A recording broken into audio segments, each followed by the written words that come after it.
Heute werde ich mal wieder für euch kochen, und zwar wird es ein richtig ultra leckeres Pasta-Gericht geben. Wieder super einfach, was ihr draußen nachkochen könnt, wie ich am Lagerfeuer oder auch einfach nur zu Hause in der Küche mit eurer Familie. Also viel Spaß!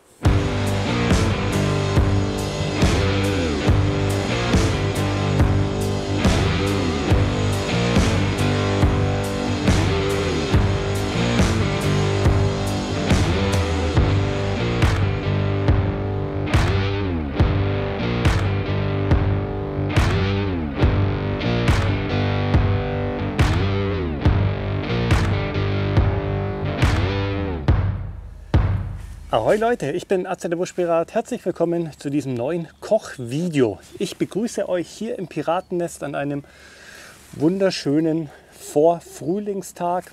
Ja, die Zeiten sind gerade etwas schwierig. Vielleicht kommt deshalb so ein Kochvideo genau richtig für euch. Denn ihr könnt das natürlich am Lagerfeuer nachkochen und das wird gerade hier ziemlich heiß. Oder aber ihr könnt es auch einfach zu Hause machen. Ein kleiner Tipp, wenn ihr Kinder habt, dann geht doch mit denen mal raus auf euren Balkon, falls ihr einen habt, oder auf die Terrasse oder sogar in den eigenen Garten. Macht dort ein kleines Lagerfeuerchen oder ein kleines Hobofeuer oder in so einer Feuerschale und kocht es dort. Denn das Gericht ist wirklich einfach zu machen und es macht den Kindern extrem viel Spaß, am Lagerfeuer da ein bisschen mitzuhelfen.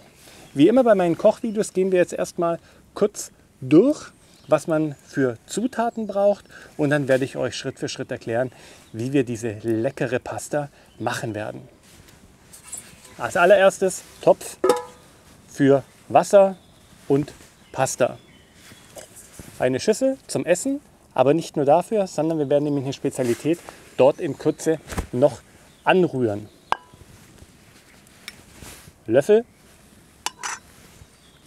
Dann kein Messer heute, sondern eine wunderbare Kräuterschere, die ich mir mal auf dem Weihnachtsmarkt gekauft habe. Messer geht aber genauso. Schneidbrett. Eine kleine Pfanne, die bräuchte man nicht unbedingt, aber ich möchte dieses Gericht am Schluss nochmal speziell verfeinern und dafür brauche ich diese Pfanne.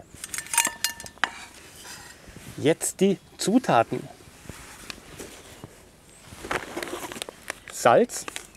Ich habe mich diesmal entschieden, kein Meersalz zu nehmen, sondern ein deutsches Steinsalz, komplett ohne Zusatzstoffe, irgendwie aus 800 Meter Tiefe hochgeholt. Wie gesagt, die Sachen verlinke ich euch alle unten in der Videobeschreibung. Olivenöl in der tollen Nalchin, ja, diesem Nalchin Flachmann.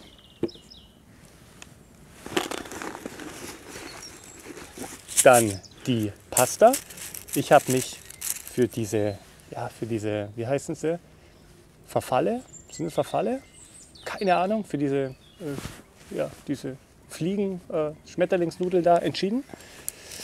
Nehmt bitte nicht zu viel. Grüße gehen raus an den Merlin. Und dann zu guter Letzt habe ich jetzt hier zwei Gewürzmischungen. Und zwar hat da ein Abonnent mich darauf gebracht. Und zwar der gute Tim Basner. Tim, nochmal vielen lieben Dank für diesen wunderbaren Tipp. Und zwar hat er mir den Gewürzhändler Gewürze Meier aus Stuttgart empfohlen. Der hat in der Markthalle so einen kleinen Laden, man kann aber auch online bestellen. Link setze ich euch unten rein. Solltet ihr bei ihm bestellen, er kennt ja dieses Video nicht, schickt ihm doch den Videolink und einen Gruß von mir mit. Er kennt mich zwar nicht, aber macht ja nichts.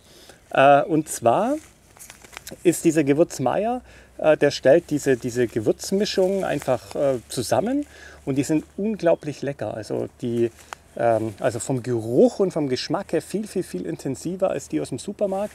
Ich denke mal, der wird da schon sehr gute Gewürze auch dafür verwenden. Und da gibt es auch so ganz abgefahrene Mischungen. Aber ich habe hier zwei Stück, die ich für dieses Gericht verwenden werde. Und zwar nämlich einmal Aglio e Olio.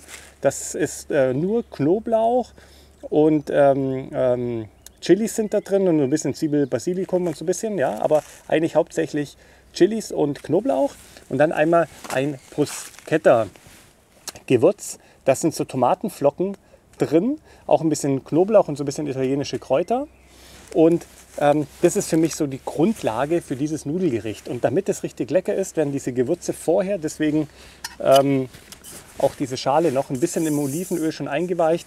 Dann werden die ein bisschen weicher und können sich dann auch besser mit den Nudeln verbinden. Das Ganze werden wir natürlich noch ein wenig verfeinern, deswegen auch hier meine Kräuterschere, denn es ist nämlich gerade Bärlauchzeit, richtig. Und ich habe hier im Piratennest vor 2 Jahren Bärlauch ausgesät und ein bisschen was wächst dort und da werden wir uns jetzt eine Kleinigkeit holen.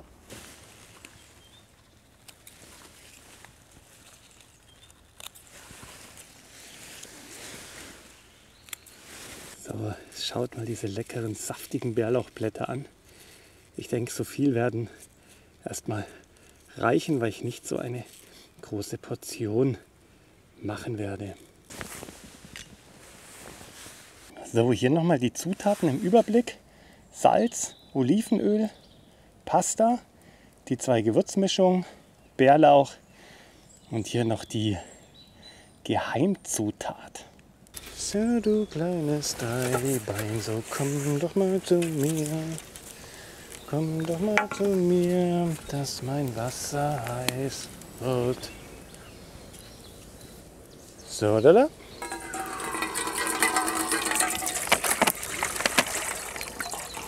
Ja, Schande über mich, PET-Flaschen. Ja, ich weiß. Aber ich hatte vergessen, meinen Wassercontainer mitzunehmen. Schande auf mein Haupt. So, hier noch ein kleines Tässchen für den Koch.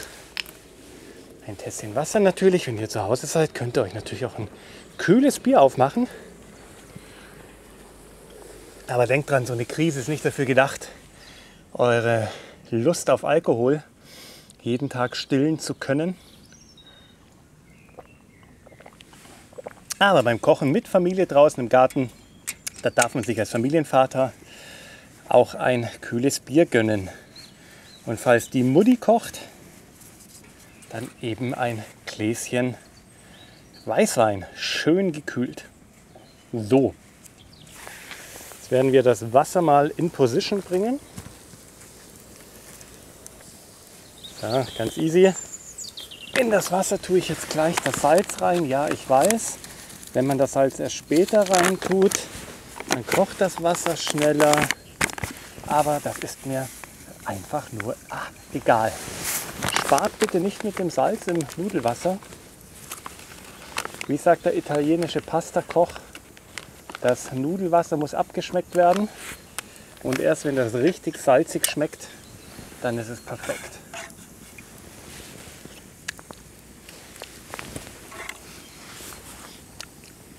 Oh, meins ist gut salzig. Aber das darf es auch sein, weil sonst bekommen die Nudeln ja auch keinen Geschmack. So, Deckel. So, und das Wasser mal kochen lassen. So, noch ein Schlückchen aus dem Tässchen. Stellen wir das mal hier vorne hin. Das habe ich nämlich von meiner lieben Schwägerin, der Beate, zu Weihnachten bekommen. Ganz liebe Grüße an dich, Beate. So, jetzt nehmen wir hier unsere Schüssel und geben dort erstmal von dem Olivenöl rein. Ihr wisst, ich liebe Olivenöl. Ich habe gerade gesehen, ich habe da schon einen kleinen Schucker, hier unten sieht man es, reingegeben. Dann kommt dieses Bruschetta-Gewürz rein.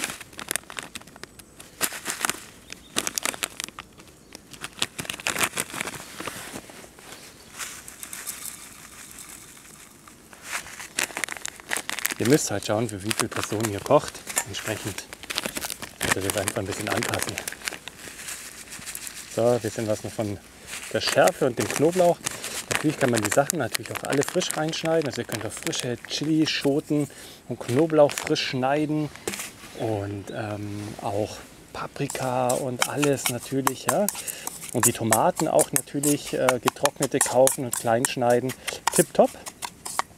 Aber es soll heute ja mal ein bisschen schneller gehen und ich habe von euch diesen Tipp mit diesen Gewürzmischungen bekommen und die finde ich super, wenn man draußen unterwegs ist, einfach ein bisschen weniger mitnehmen will, aber keinen Bock auf irgendeine Trekkingnahrung oder sowas hat.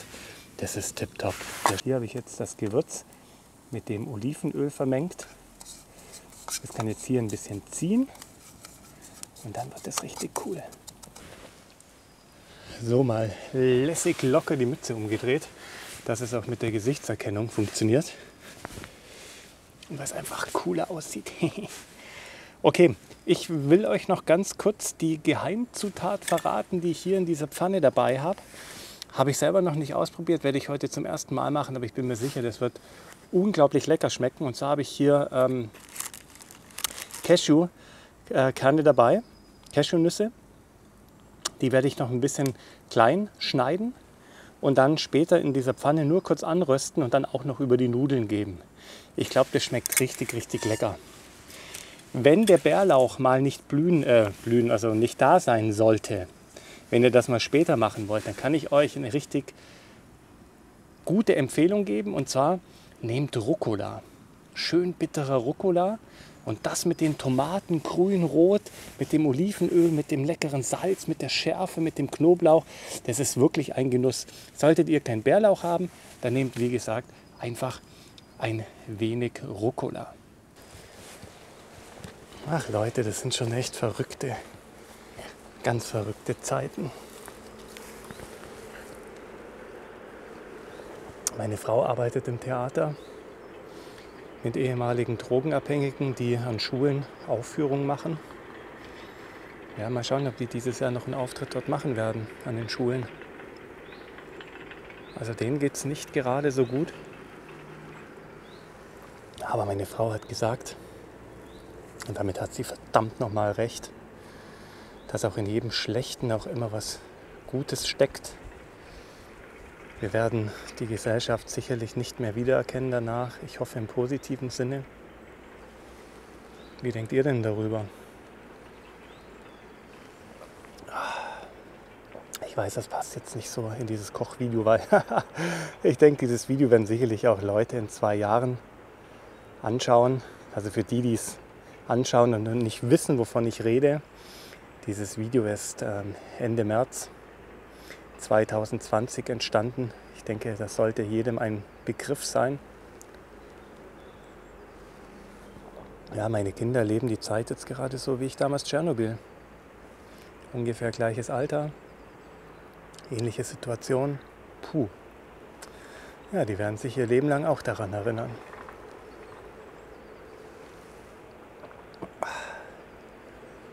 Also Leute, denkt immer positiv an die Zukunft, achtet auf euch, auf eure Mitmenschen.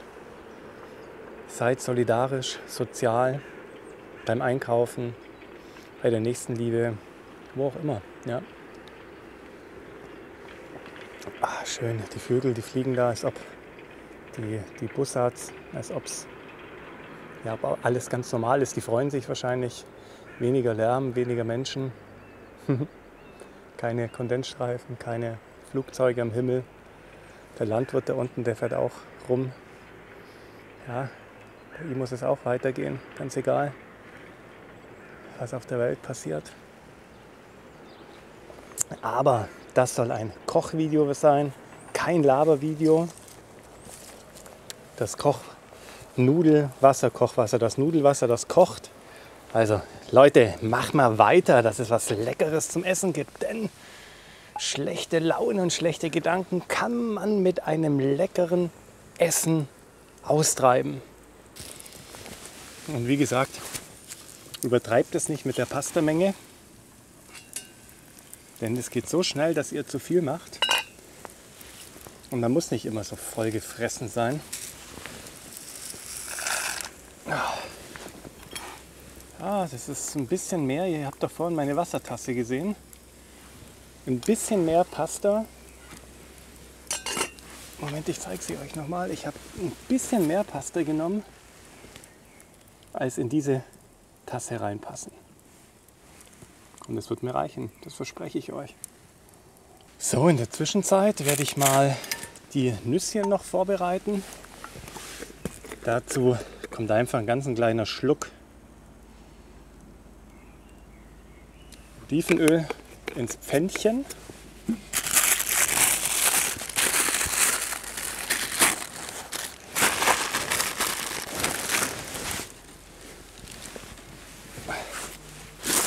Und dann nehme ich einfach ein paar und die größeren, die schneide ich ein bisschen klein. Da habe ich auch noch einen Tipp für euch. Ich habe mir da so große Packungen gekauft. Habt ihr vielleicht auf auf Instagram gesehen, da habe ich eine Story gemacht, als die Nüsse ankamen, weil ich mir da verschiedene Sorten gekauft habe. Ja, wäre Zeit für ein bisschen Instagram-Werbung.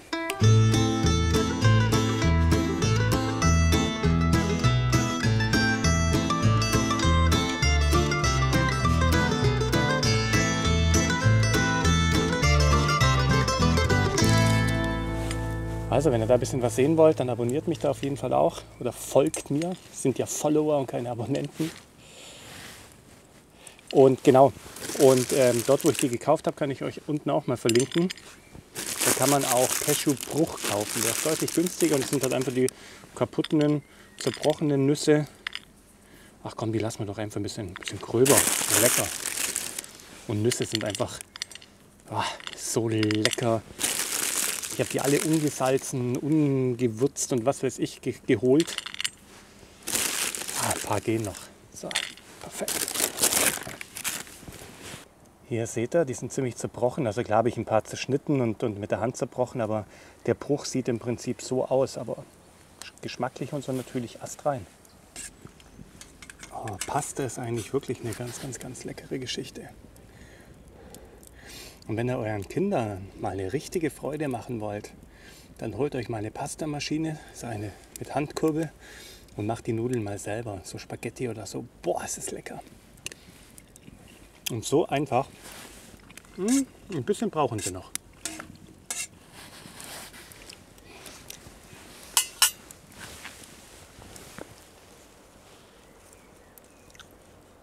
So, ich weiß ja nicht, wie es euch geht, aber ich mag die Pasta eigentlich immer schön al dente, nicht zu verkocht.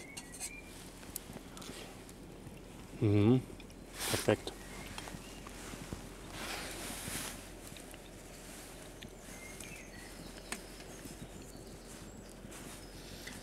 Die Pasta darf ruhig etwas bissfest sein, dann schmeckt sie gleich noch viel besser. Das heißt, kommt die Pfanne noch hier noch ein bisschen drauf.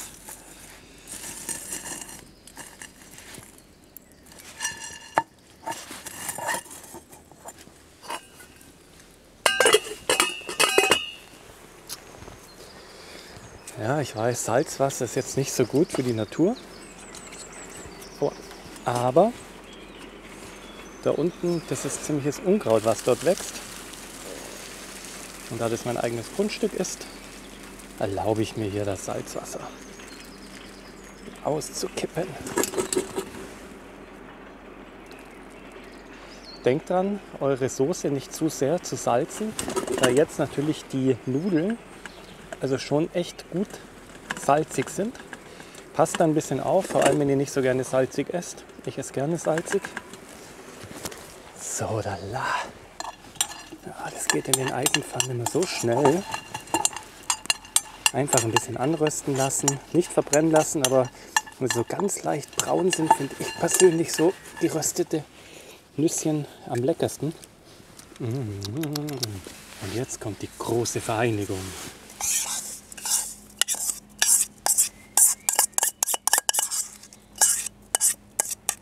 So. Ordentlich durchrühren.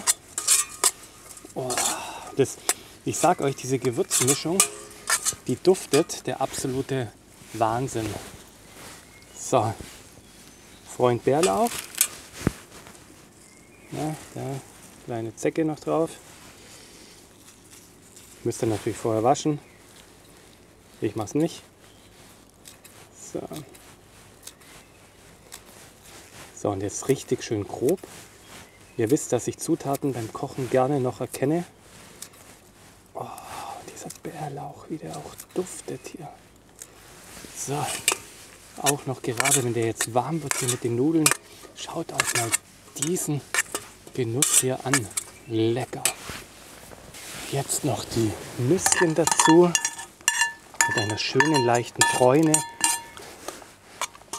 Oh, und die Nüsse, die duften herrlich.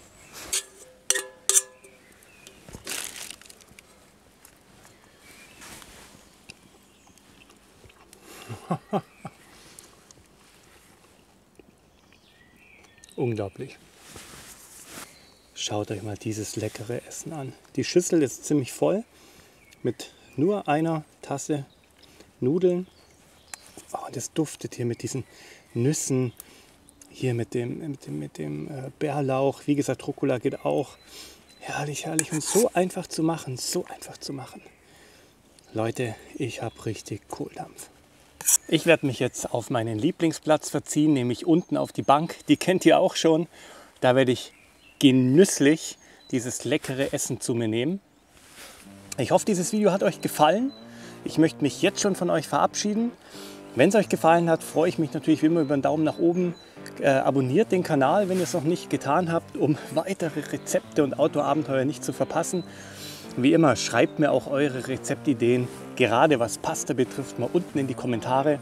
Dann haben wir alle wieder was davon. Bleibt gesund und wir sehen uns beim nächsten Mal. Ich gehe jetzt essen. Bis dahin. Ciao.